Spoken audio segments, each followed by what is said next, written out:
This is a talk about startups. It's a talk I wish I had when I was still in college. There's a lot of stuff that I kind of did accidentally in my career, some of which worked out well, some of which didn't, and I think had I had some of this information, I may have made a few slightly better decisions.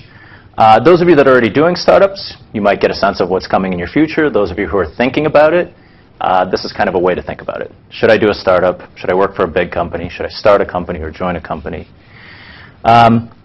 When I was in college, not that I thought about it a whole lot, but what most people were telling me to do was you need to go and join a big company, right? Big, established corporation, and climb the corporate ladder and achieve job security, and maybe 50 years later you'll retire with a golden watch, which sounded great, but nobody mentioned that big companies look like that.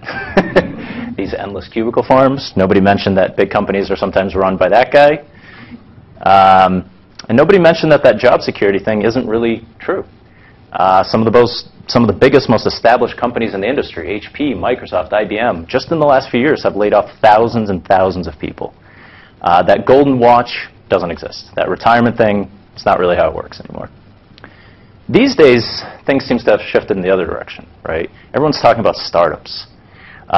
This lovely movie, The Social Network, came out. How many of you guys have seen it? About half? Okay. Made startups seem amazing and really cool. This show came out, Silicon Valley, which kind of makes fun of startups, but also glamorizes them in a weird way. The 4-Hour Workweek came out, and people claiming that you can just start a company and go live on a beach and something will just make money and everything will be so easy, which also sounded really great. But, you know, the reality looks more like this. About 3 out of 4 startups fail. Maybe more, maybe less, depends how you count. In a lot of those companies, even if they have something that looks successful, like an acquisition, doesn't always go very well for the employees. Sometimes the stock becomes worthless. And on a more depressing note, nobody really talks about the stress that comes with a startup. Nobody talks about the depression and some of the mental health issues that occasionally come with startups, and unfortunately even suicides. I do recommend reading through this post. It's a healthy look at it on this blog. So what do you do? That's kind of the focus of the talk. How do you think about these things? What should you do with your career? I'm Evgeny Berkman. I typically go by the nickname Jim because it's slightly easier to pronounce. I'm the co-founder of a startup called Gruntwork. And in previous lives, I worked at LinkedIn and TripAdvisor. And when I joined those companies, they were small little startups. And at this point, they're big, huge behemoths. I worked at Cisco and Thomson, which are also pretty large companies. So a decent amount of experience at both small and large companies. And based on what I learned at those, I wrote this book called Hello Startup. And this really is a collection of the things I really, really wish I knew in college. It would have made my life a heck of a lot easier. So I hope that this talk, I hope the book, will help you a little bit in your own career. So this is what we're going to talk about. We're going to talk about a few startup myths, which really are just bad reasons to go into startups. We'll then talk about some startup truths, which are actually good reasons to go into the startup world. We'll talk about startup careers, kind of how to think about it, how to fit it into your life, and then we'll talk about how to get started. Sorry, I had to use the word start in every of those, so sorry, the outline came a little weird. Okay, startup myths. Myth number 1. I hear this one come very often. I hear a lot of people are like, oh, we'll start a company in 3 months, we'll turn it around, this is going to be amazing. And it's not really helped by the news, right? The news, the media, if you guys can read it from the back, they publish articles like this, right? Google acquires YouTube for $1.6 billion, and YouTube was not even 2 years old. Facebook buys Instagram for $1 billion, and Instagram was maybe a year old. And then the latest one is Slack, which we use, by the way. It's a pretty good tool. They reached $1 billion valuation in a year and a quarter. But here's the thing. The news, by definition, is the unexpected. That's the only thing that makes the news. It's the surprising, the unusual. The typical story, what happens to most startups, doesn't make the news. And most startups look slightly different than those companies. Most startups, as we saw earlier, fail. But even the ones that succeed, even the successes, the ones that get acquired, the ones that have IPOs, financial successes, it's not overnight. So Crunchbase had this wonderful report where they took a look at successful companies that have some sort of an exit, an acquisition, an IPO, something of that sort. So companies that were acquired were an average of 7 years old. And companies that went public, that had an IPO, were 8 1/4 years old, on average. And these exit events, these IPOs, these are not really for the founders of those companies, right? These are exits for the investors. The investors get all their money back and they go move on. That's why it's an exit. The founders stay on. You're going to be there for at least a few more years after an IPO and an acquisition. So if you don't remember anything else that I say today, if you just walk out of this room and throw everything out of your mind, keep one little fact in your mind. This is the most important thing I'm going to say today. If you're thinking about a startup, you need to think about it on a decade timescale. That's how long it takes to build a company, 10 years of your life. Not a year, not a 3-month incubator program, 10 years. And that's if you're lucky to be successful, right? That's not a bad thing, by the way. It is actually a privilege if you happen to be at a company that is successful and you're able to work there for 10 years. But I just don't want you going into the startup world thinking that in 3 months you're going to be, on a beach somewhere with millions of dollars. That's not usually how it works. And also, as you think about what kind of startup do I want to work at, or if you're thinking about starting one yourself, this is the question you need to ask, is am I willing to give 10 years of my life to working on this idea? When I learned this fact, I have this Google Doc with all my brilliant, amazing startup ideas, and I had to throw half of them away. Because there was just no way I could see myself working for 10 years on some of these ideas. They were, as soon as you put it in these terms, you realize that they're just these silly get-rich-quick schemes, right? Which they're not going to work. So think about that. If you're in your 20s, are you okay doing this till you're in your 30s? If you're in your 30s, are you okay doing this until you're in your 40s? That's your best case scenario with starting a company. Okay, myth number 2. I'm going to get wildly, wildly rich.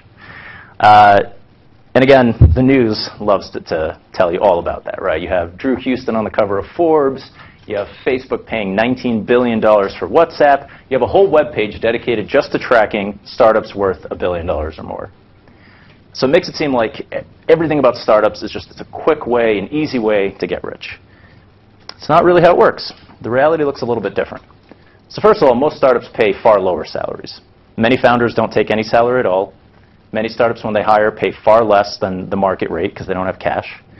And they offer few benefits. You probably aren't going to have health insurance, or if you do, you're paying for it yourself. And a lot of folks are thinking to themselves, well, of course they pay less, but they give you the stock, and that stock is going to be worth millions, right? And it's not. The vast majority of companies fail, and even the ones that get acquired, it doesn't always work out for the employees. Founders, a little better sometimes. But, for example, Gilt, a bunch of employees bought their stock. Then Gilt was acquired, and the stock ended up being worth less than what the employees paid for it. So these poor folks probably took a lower salary, had no benefits, and then they lost money on their stock. So keep that in mind. And of course, don't forget, again, most of these startups are going to fail, and the stock's going to be worth zero. That doesn't mean you can't make money at a startup. That doesn't mean nobody gets rich at a startup. I just don't think you should go into it expecting to get rich. That shouldn't be your motivator, because you're going to be very disappointed in all likelihood. All right, number 3, I'm going to get to party all day long. I can't understand this one at all, having worked at many startups, but the movie Social Network comes out, and the whole thing is just like this giant party scene end to end. Silicon Valley is just party after party in that show, and that's not the mental image of a startup. That's not what a startup looks like. I think there was an interview with Dustin Moskovitz, who's one of the co-founders of Facebook, where somebody asked him, how realistic was The Social Network, that movie? And he said, it's not at all. It gets a whole lot of stuff wrong. But he's like, but look, it's a movie. It needs to entertain, right? If the movie was realistic, what it would actually look like is 2 hours of him and Mark Zuckerberg sitting in front of a computer coding.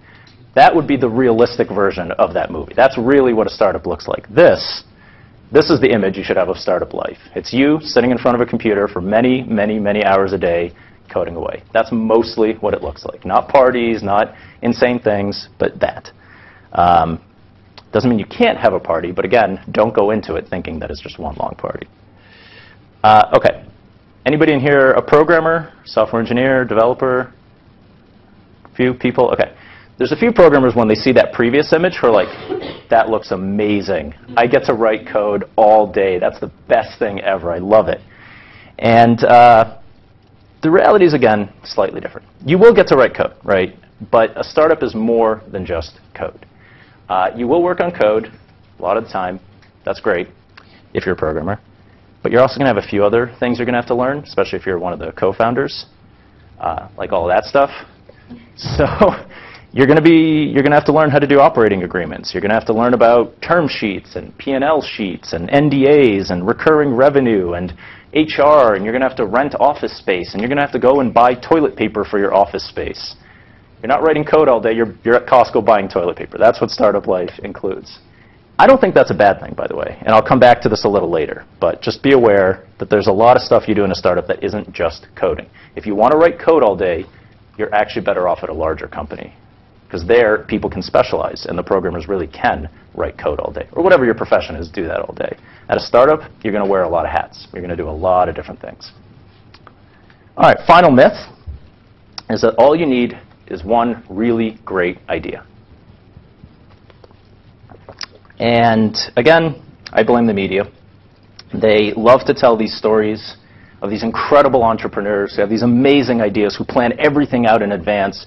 And if you were just that genius, you could have also built a startup. It's not really how startups work. I highly, highly recommend reading this book, Founders at Work. These are interviews. Jessica Livingston does a bunch of interviews with founders of lots and lots of famous companies, Apple and Yahoo and many, many others. And the really striking thing is how many of those founders will tell you that they kind of started the company by accident. It wasn't some genius, brilliant, amazing insight. They sort of stumbled into it. Sometimes they didn't mean to start a company at all. They were just doing a side project, or it just happened. Some started a company, but the thing that they started the company for had absolutely nothing to do with what the company actually became. They would discover some completely different idea. So it's not about this incredible one insight.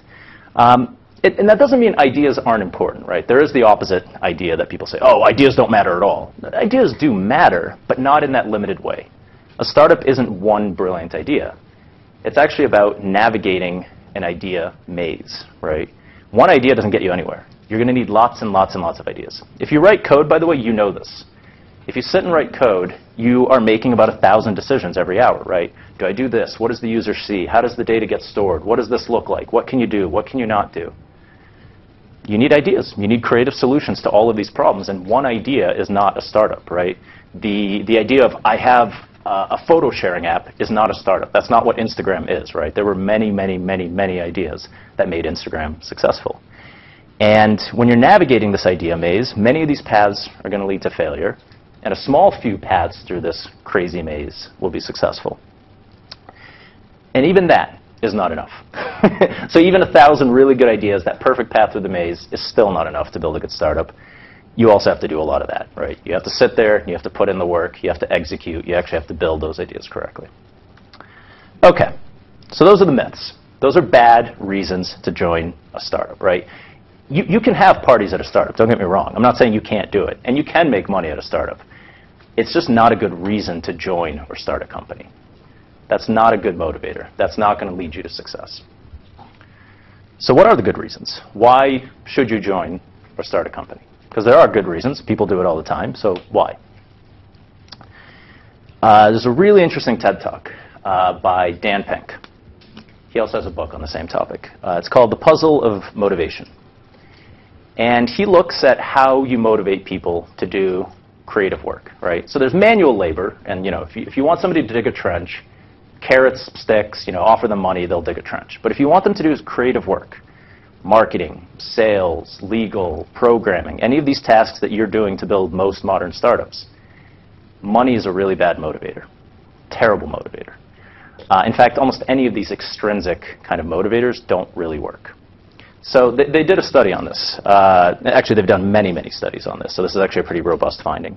One of the studies they did is they came up with some sort of puzzle, and to solve the puzzle, you needed some degree of creativity. So it was a creative task. And they split the people into two groups. And they said to one group, go solve that puzzle. We're going to time you, but the time doesn't matter, so just go solve the puzzle. Do the best you can.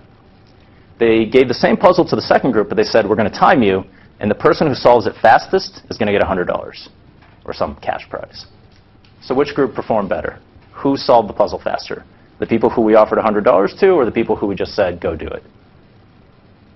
So that consistently, in all of these studies, the group that was offered the money performed worse, significantly, significantly worse. The money was an anti-motivator. it made them worse at creative tasks. And this has been shown again and again and again in lots and lots of different studies. Extrinsic motivators don't help with creative tasks. What actually works are intrinsic motivators. And the ones that he talks about in that lovely talk are mastery, autonomy, and purpose. And these turn out to be the exact same reasons that these are the good reasons to start a company. So let's talk about them. Mastery is this urge that most people have to get better at something, right? To just build some kind of skill, to get really good at something. There's something deeply satisfying about that. And different people like developing different skills, right? Some people love playing the guitar. And they'll go home and they'll spend hours just getting better and better and better at playing a guitar. Not because anyone's throwing money at them, but just intrinsically, internally, that's just a drive they have. Other people want to get better at programming. They do hackathons, they do puzzles, they do as many side projects as they can to get really good at it, even though no one's necessarily paying them for it. Video games take advantage of this, right? Video games, you have characters that level up and keep getting better and better, and you get the sense of mastery and becoming more powerful. And this is a big internal drive that we all have. Now, the reason this is so interesting at a startup is it turns out that this is what you do at startups. Most of a startup life is learning. It's mastery. It's getting good at something. Eric Ries wrote The Lean Startup, really good book, and he talks about that learning is the essential unit of progress for startups. It's not necessarily making money or building products or hiring people. It's learning. It's learning things like, how do you build a product? How do you build one that users actually want and will give you money for? It's learning things how to market and sell that product. It's learning how to build and motivate a team. It's learning how to do all of that stuff. And that's why I don't think this stuff is a bad thing. I enjoy learning this stuff. I actually find that that's a wonderful motivator. I get to develop a whole bunch of random skills that are useful throughout my life. And I find that at a startup, you get to learn these a lot faster than at larger, bigger, established companies, usually. It always depends, but in general, a startup forces you to learn these things much faster than in many other contexts. And so I would say that you should join or start a company if you want to grow, if you want to grow as a human being. In fact, this is the definition of a startup. So Paul Graham is one of the co-founders of Y Combinator. And what he says is that growth is the definition of a startup. All that other stuff, whether it's a new company or whether it raised money, whether it uses technology, that's all unrelated. What makes a startup is it's a company designed to grow. And when you have the opportunity to work for a company that's growing really, really fast, it changes your life. It really transforms your career because it forces you to learn and adapt and experience just a huge range of things in a really, really short time period. There's far more change in a startup than in a larger company. So I worked at LinkedIn for a bunch of years, and LinkedIn, just as a visualization of this, used to take these photos where every time we hit some sort of a milestone with how many members have joined the site, we take a photo with basically the whole company or whoever was around in the photo. So I had not joined the company yet, but they hit 2 million members a few years after being founded. Some years later, they hit 50 million members. I'm somewhere in the photo, in the top right. You can play Where's Waldo. A few years later, 100 million members. A few years after that, 200 million members. A few years after that, 300 million members. I think they're closing in on about 500 million now. This is insane. This is a good reason to join a startup or to build a startup, is to see a company change from a few people in a room amazed by somebody giving us money. Oh my God, someone's paying for our product, to this giant, huge, established business that everyone has heard of. That's pretty life-changing. I learned more in the 5 or so years that I was at that company than I had in my whole career before then. And I don't think that's an accident. I think that happens with a lot of people at startups. So mastery is a good reason. Autonomy is another good one. So autonomy is your desire to control your life, your desire to decide what you're going to do. And in general, startups let you have more autonomy than large companies. Usually at a large company, you show up, you're a cog, somebody tells you what to do. At a startup, you get a little more choice. You get to choose what to work on, right? You come up with the idea. What products are we going to build tomorrow? You get to sit and dream something up, and then the next day go build it. You get to choose who you work with, because you're hiring them. So you get to build an awesome team around you. You get to choose how you do that work, right? Nobody can necessarily tell you what to do. You figure out how you're going to build these things. You also get to choose where to work, which I have abused delightfully and has been a lot of fun. So when I started grunt work, I was traveling through Italy. So the photo on the right is me hard at work on the Amalfi Coast. And then on the left, recently we've been in Dublin. So this is me having a lovely pint of Guinness in an Irish pub, all the while running a startup. It's not that you can't do these at a big company, but it's harder. It's a lot harder. Startups do give you this freedom, if this is something that's valuable to you. It's not for everyone, but if it's your startup, you get to decide. OK, and then purpose. So purpose is our desire to work on something meaningful, to work on something that's bigger than ourselves. And one more TED Talk for you guys to watch. Simon Sinek has a fantastic TED Talk called How Great Leaders Inspire Action. So he talks about how most companies, most leaders, most people, when they tell you what they're doing, what they focus on are what I'm working on and how I'm doing it. Very, very few people can tell you why they're doing it. And I don't mean why like money. You need to make money. You have to pay bills. You have to build a company that makes money. That's understandable. That's not why the company exists. That's not why you're working at it. Great leaders and great companies start with why. That's the first thing that they're going to tell you. They're going to tell you why they exist, why they do what they do. And the what and the how, those are just supporting details. Those are not the most important thing. The why matters far more. So I'll give you an example with my company, with Gruntwork. We write a lot of code. We build a lot of software. But that's what we do, right? The why is more important to me. Why we started Gruntwork is a couple things. So first, we think that software is one of the greatest things humans have ever done. Ever. One of the greatest inventions of all time, right? In my book, you basically have fire, the wheel, and software, okay? Maybe in that order. I don't know. We can toss in language and a couple others. But these are the things that matter for humanity. But at the same time, I think as important as software is, it is way, way, way too hard to create it. The only people who can create software these days are these small group of masochistic human beings who call themselves programmers, who have gone through a lot of pain to figure out how to do this.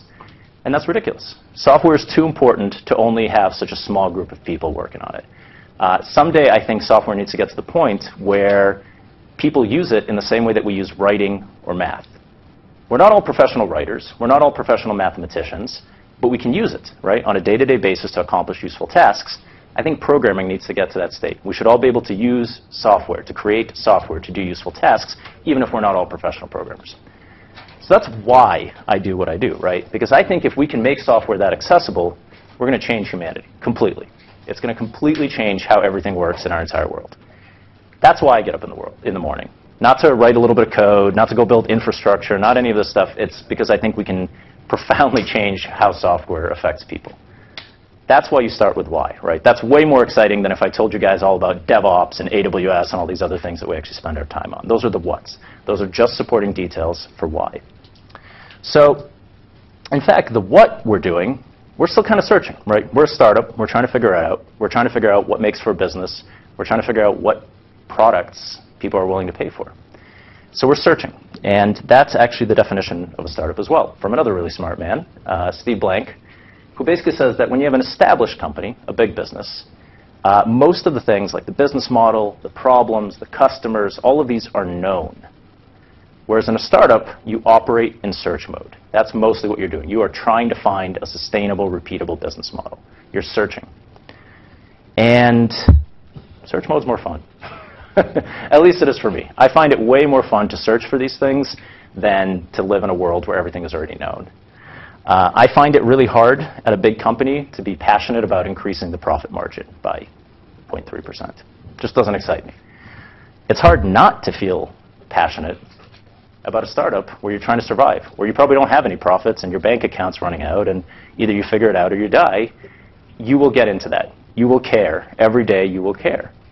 At a big company, if you're one of these 5,000 employees there, even if you're doing something important, you still feel like a tiny, tiny little piece of a much larger puzzle, right? You just, how much impact can you have if there's 5,000 other people there?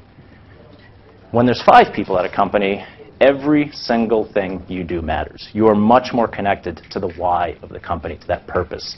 You feel like If you're trying to change how software works, everything we do, every decision I make matters. Okay. So those are good reasons to work at a startup, right? Autonomy, mastery, purpose. Not becoming crazy rich, not because you're going to party all day, because you want to control your life, because you want to get really good at something, and because you want to feel connected to the work you're doing every day. And you're going to be doing this work for half of your waking hours, or more, right? Half of your life, when you're awake, you're at work. So it helps to do something you care about. I think that's a good thing to seek. Okay, so you've seen a few reasons to join or not to join a startup. How do you think about it? How do you fit it into your career? So I think there's 3 steps, and I would argue that just about every single person should do the first 2. At some point or another, everyone should join a big established company, and at some point or another, everyone should join a startup. You need to try it. You do need to see it for yourself. The third one should have a little asterisk next to it. Not for everyone. And I don't mean that in a bad way. I just think a lot of people will not enjoy it. So let's talk about these one at a time. Joining an established company. So at least once in your career, I really recommend you do it. Even if you're obsessed with startups, even if you love it, it's worth having at least one experience in your life at a big established company. But not just any company. Don't just join a random behemoth just for the hell of it. Try to find the leaders in the industry. And you know who they are, by the way. I guarantee you, as soon as I say, think of the leaders in the software industry, a few names are popping into your head, join those companies. Find a way to join them.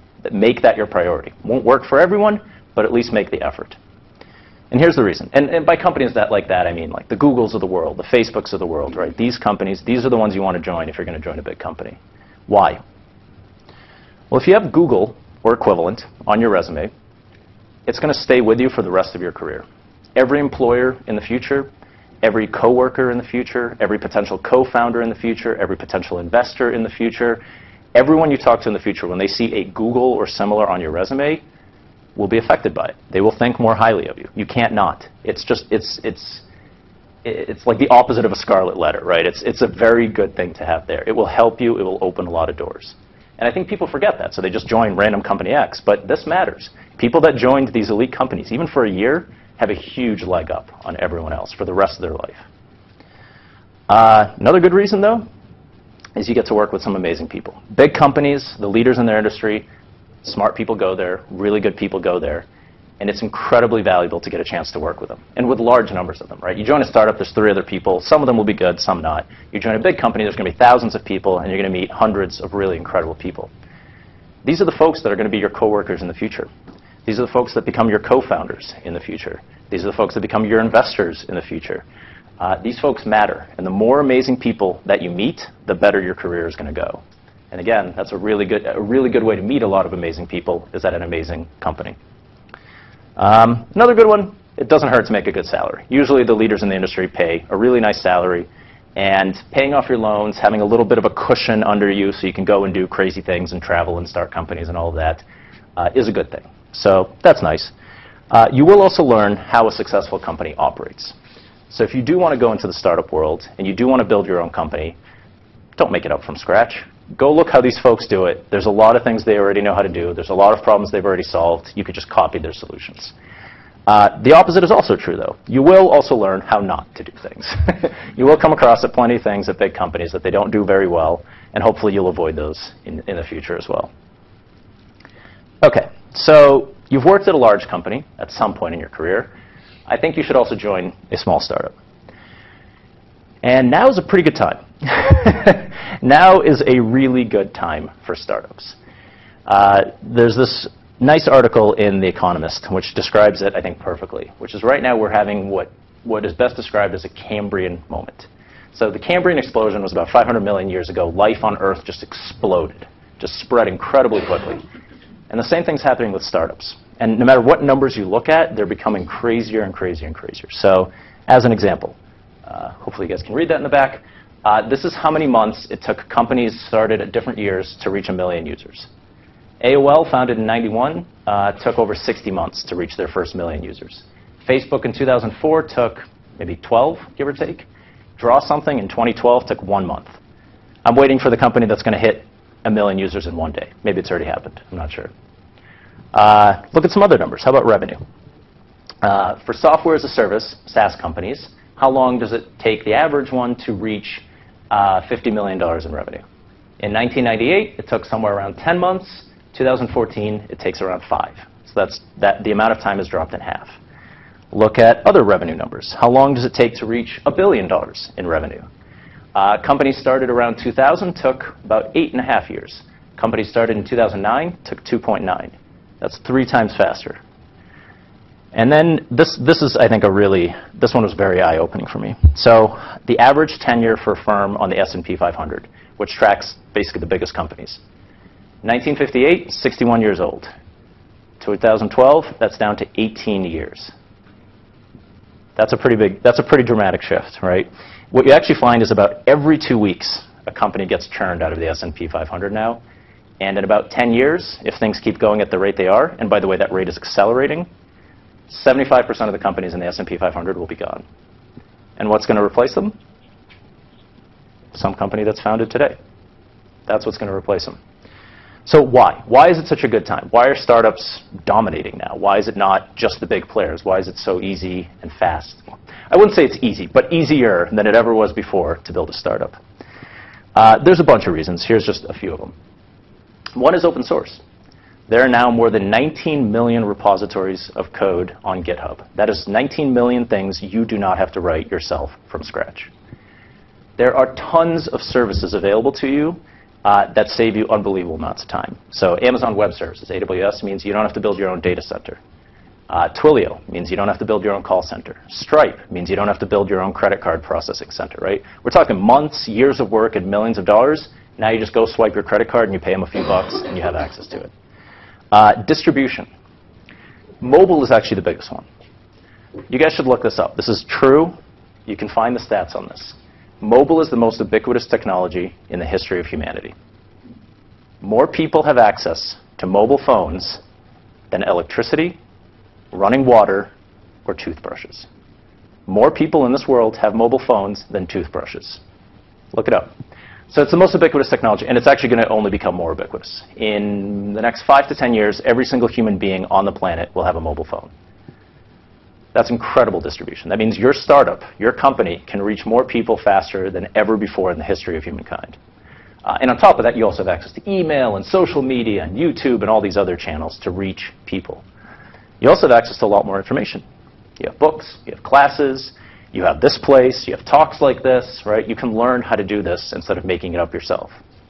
And you have access to more money. There's a lot of venture capital funding available, angel investors, crowdfunding, government grants, and you don't need as much money as you used to. You can genuinely start a startup just by self-funding it or bootstrapping it. You don't need as much money as it used to, because now instead of spending $10 million to build your own data center, you pay AWS a few bucks. So you don't need as much money as before. OK, so it's easier to start a startup than it used to be. So why would you join one? Why would you join one instead of building your own? So that actually comes back to that number that I showed you at the beginning of the talk, that it takes 10 years to build a company if you're a founder. And as a founder, you're kind of stuck. You can't really leave. You can, but it's very hard, right? Because your other co-founders depend on you. Your employees depend on you. Your investors depend on you. Your customers depend on you. It is hard if you're a co-founder to leave, it doesn't matter if you're enjoying it or not. It's just hard. During that same 10-year period, if you join someone else's startup, you could probably join 3 or 4 of them, right? Stay at each one for 2 to 4 years. If you're enjoying it, stay longer. If not, leave. And during those when you join those 3 or 4 startups, at each one, you're going to earn different types of experience. You're going to meet new people. You're going to pick up some stock. You get 3 or 4 chances to get a hit. You get 3 or 4 chances to find a startup that is wildly successful. If you join them, as a founder, you get 1. So that's the big difference here. That's why I think everyone should at some point join someone else's startup. It just increases your odds. Coming back to Dustin Moskovitz, the Facebook co-founder, says that the 100th engineer at Facebook made way more money than the vast, vast, vast majority of Silicon Valley entrepreneurs. In fact, I sort of joke about this, but you guys have probably heard of ambulance chasers, right? Lawyers that follow around ambulances and try to do horrible lawsuits. So that's a bad thing. But there's a much better version of this that's actually not evil at all, which is chasing IPOs. So IPO is initial public offering. That means a startup is selling its stock to the public. And that's usually when the employees of that startup get to sell their stock and make a decent amount of money. So I know a very large number of people who have managed to go from Google to LinkedIn to Facebook to Twitter and hit the IPO at every single one of them. And this isn't a bad thing. This is actually awesome, right? Because they went to these companies and they contributed something. They helped those companies have the IPO. They contributed their experience. They wrote code or did sales or did marketing. But along the way, they had a hell of a fun time. They got to join all these companies that are going through insane growth, and they probably made a hell of a lot of money. So joining a startup, nothing wrong with it. It's actually a really nice and fun way to have a career, as long as you're good at picking startups to join. So how do you do that? Because I'm not, just like I wouldn't join any random big established company, I wouldn't join any random tiny startup. How do you pick a good one? There's basically three things. One, the best way to find any job, ever, is to talk to the people that you know. Look to your network. And in fact, it's not even the people you know directly. Typically, most jobs you find through your second degree of connections. So it's the people that you know, it's who they know. So you need to reach out to your network. You need to talk to those people. You need to talk them to their friends. What startups do you know? Who's hiring? Right? Reach out to those people. You'll find something interesting. Second of all, look at the products you're using. Especially if you're still in college, if you're still young, generally speaking, you're going to be an early adopter. It means you're going to be one of the first to find products and start using it that the rest of the market hasn't figured out yet. If there is some product that all of you and all of your friends are using, Snapchat is a perfect example, right? There's nobody over the age of like 25 who was using Snapchat for a really long time. And they're having an IPO, right? Those products that you and your friends are using that no one else is are potentially very, very interesting startups to join, because they're probably going to break into the rest of the market and take off like crazy. And then the third one, and this is like the shortcut, but it works incredibly well. Go look up the best venture capital firms, and you Google it, best venture capital firms in the world, and go look at who they're funding. So companies like Sequoia Capital, Y Combinator, Andreessen Horowitz. These companies, their whole business is identifying good startups. That's what they do for a living. That's what they base their business on, is finding good startups. Take advantage of it, right? These folks know how to identify a company that's likely to go through that incredible growth. Take advantage of it. See who they're funding and join some of these companies. And if you just look at these lists, there's incredible companies on there that had you join them at the right time, you would have had just an unbelievably fun time. So check those out. That's a much better starting point. I'll also tell you something else. Startups don't post jobs. They will not go and post a job on LinkedIn or anywhere else. That's not how they hire people, so you're not going to find them any other way. The way to do it is to find them here and reach out to them yourself and tell them, I think what you guys are doing is awesome. Are you hiring? That's the way to join a startup. And if you know someone there, that's even better. OK, so now, finally, when the hell should you actually start a company, right? Because probably you're going to have more fun and make more money by joining other people's companies. Just that's how the numbers work out. So when should you start your own company? Because I don't want to make you think that you should never do it. I think there are plenty of good reasons, and I'll give you my favorite one. But just as a reminder, one more time, as a founder, you're going to have to sacrifice a lot more than most employees. You're going to have a lot more stress. You're going to have a lot more risk. You're going to have to invest a lot more of your time. So this is why I don't think it's for everyone. Some people just do not deal well with stress or risk. And as a founder, you're going to face it. There's no way around it. You're just going to face a tremendous amount of stress and risk. Because there's uncertainty all the time. You don't know what's going to happen tomorrow. So when do you start a company? You do it when you can't not do it. What I mean by that is you have some idea that you absolutely, positively have to do. You have no choice. You are driven to solve some problem. There's just something you care about so much that you will spend that 10 years. You will forfeit money. You will take that huge risk. You'll go through all that stress because you have to do it. You just have to build this thing. A really good sign that you found something like that is you're already doing it, right? I actually spent a lot of my career trying to make software more accessible before I started Gruntwork. I just happened to do it. I didn't even realize it until I took a step back, but I'd been building all sorts of tools to make software more accessible.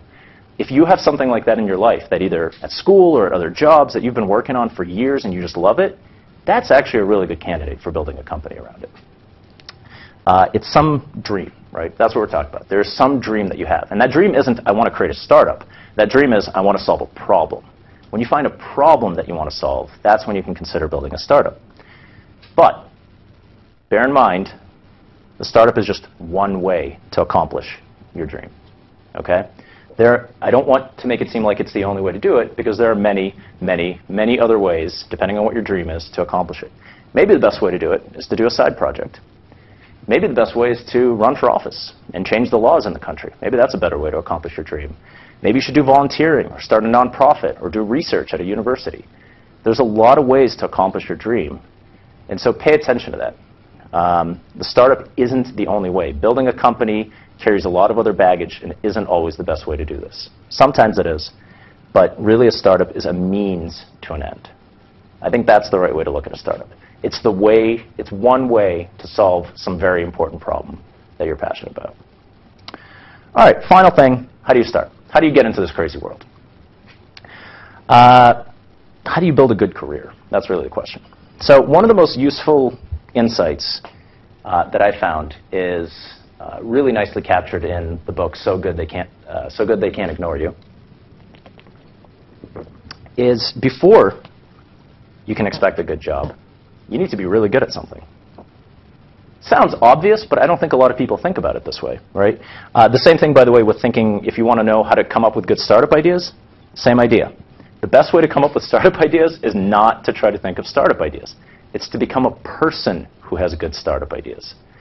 So the way to have a great career is not to go out and search for a great career. It's not to go and look for jobs. It's not to go and look for startup ideas. It's to become great yourself. That's what matters, is making yourself amazing, awesome at something. It's building rare and valuable skills. That is what leads to a great career. Everything else that you associate with a good career comes out from you being awesome and not you discovering a career. So how do you do that? I don't think this is rocket science. Like, this insight isn't going to blow your mind. You know how to do it. You need to study, you need to build things, and you need to share what you learned. So study. I'm guessing if you're in this room, you already know how to study. I don't think this is anything hard for all of you. But basically, read books. These are some good books. I highly recommend them. By the way, this slide deck is online, so feel free to take pictures, but it is on my homepage and on SlideShare. Read papers, read articles, read blogs, take classes, go to meetups, go to talks like this. And the only slightly subtle thing, I think, with the study aspect that isn't entirely obvious is how to study, right? What kinds of things to learn. So this I stole from the Valve New Employee Handbook. Really cool company, by the way. And what they argue is you want to aim to be a T-shaped person. This is somebody who builds some sort of deep expertise in a very small number of things, maybe just one thing. You get really good at it. That's the vertical leg of the T. But you don't do that at the cost of everything else. You also spend some amount of time building broad knowledge in a bunch of other areas as well. So that's the horizontal leg of the T. And you want both. You need both of those experiences. And at a startup, you especially need a broad range of skills because you're not going to be specialized. You're going to do a bunch of different stuff. So when you're thinking about what to study and what to read extensively in one or two topics, but don't forget to also read broadly a little bit in a bunch of other topics as well. Okay, build. So this is a bit embarrassing. I've written 2 books in my life, and here's the truth. I hated reading when I was a kid. I really didn't like it. What's even worse, I really didn't like it in college, and I really didn't like it when I started my career. I did not enjoy reading for most of my life. I didn't enjoy it until something made me love reading. What made me love reading? What made me just sit and read all day long at this point? I became a person who needed to read. And the kind of person that is? It's a maker. This is something I think a lot of people miss. The people who need to read are the ones that are trying to make things. Why? And I don't mean necessarily maker just like hardware and things like that. It's whatever you're making is fine. But the point is you're making things. You're out in the world trying to create something. Because here's why.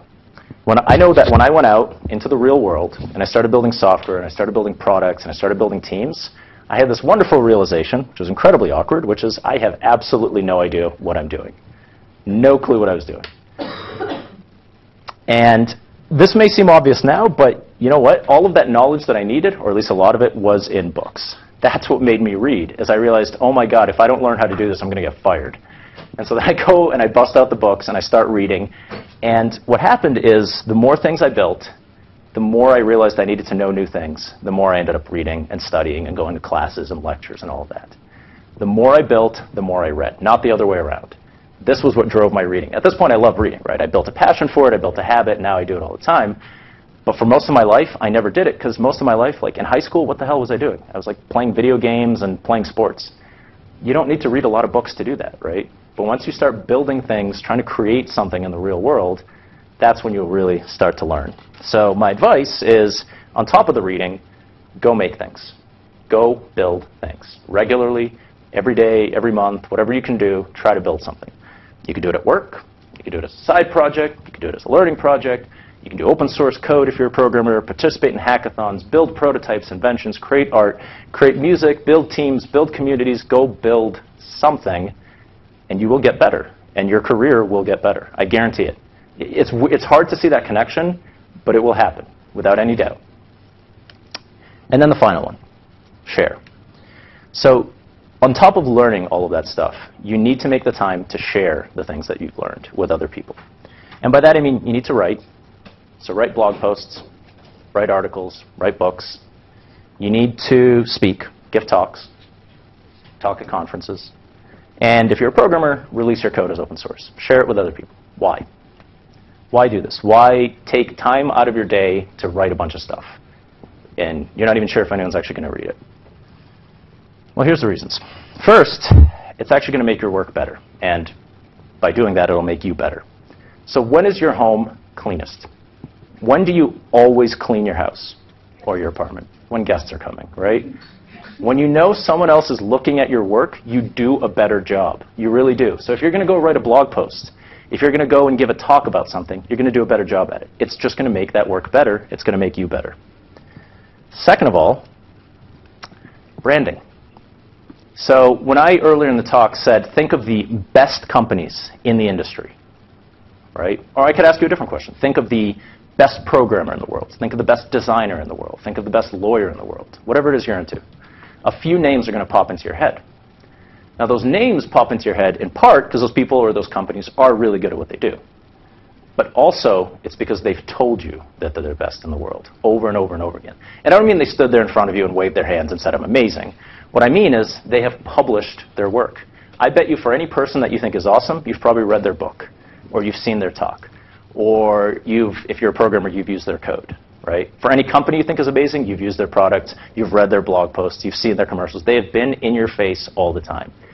The truth in the world is doing good work isn't enough. You also have to make sure people know that you do good work. And sharing what you learned is a really good way to do it. And the more you share, the better your career is going to get. Because now all those companies you want to join, all those co-founders you want to find, all those investors you want to impress, that's how they're going to find you. They're going to find your blog. They're going to find your talks. They're going to find the work that you've put out into the world. That's the only way they can know that you're good. And the final one is mastery. So if you want to get really good at something, the best way to learn is to teach. So if you want to really get good at something, you want to become the world's best startup person, the world's best programmer, the world's best designer, teach others. Teach others. Tell them how to do it, and you will learn it far, far better. And that's actually why I'm here today. I'm sharing what I've learned with you. Maybe that'll help my brand. I think that'll improve my work. And I hope you guys have found that useful. To learn more, check out the book, Hello Startup. And that's all I got. Thank you so much.